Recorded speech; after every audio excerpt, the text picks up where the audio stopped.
मैं आज जो कहानी सुनाने जा रहा हूँ वो मेरे साथ कई साल पहले हुआ था। सच कहूँ तो आज भी उस रात को याद करके मेरी नींद उड़ जाती है।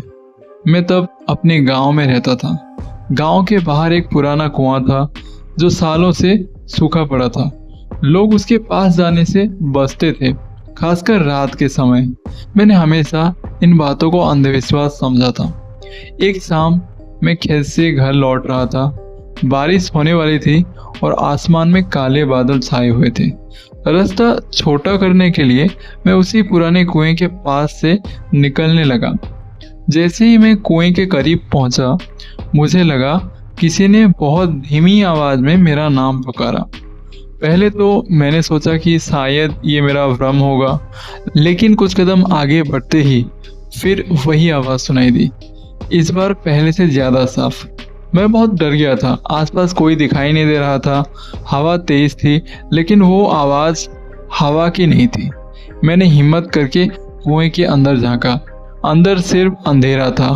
मैं वापस मुड़ने ही वाला था कि नीचे से किसी की हंसने की आवाज आई। वो हंसी इंसानी तो थी, लेकिन उसमें कुछ ऐसा था जिसने मेरे पैरों से ताकत खींच ली। मैं जितनी तेज दौड़ सकता था दौड़कर घर पहुंचा। उस रात मैं जल्दी सो गया, लेकिन आधी रात को मेरी आंख अचानक खुल गई।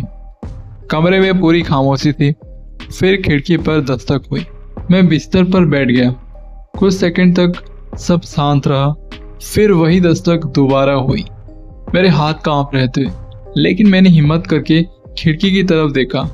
बाहर कोई नहीं था, लेकिन मिट्टी में गीले पैरों का निशान दिखाई दे रहे थे। निशान सीधे मेरी खिड़की तक आए थे। मैंने राहत की सांस ली कि कम से कम बाहर कोई नहीं है, लेकिन तभी मेरी नज़र कमरे के फर्श पर गई। वही गीले पैरों के निशान अब मेरे कमरे के अंदर भी थे। मैं जम गया। दरवाज़ा बंद था, खिड़की बंद थी, फिर ये निशान अंदर आए कैसे?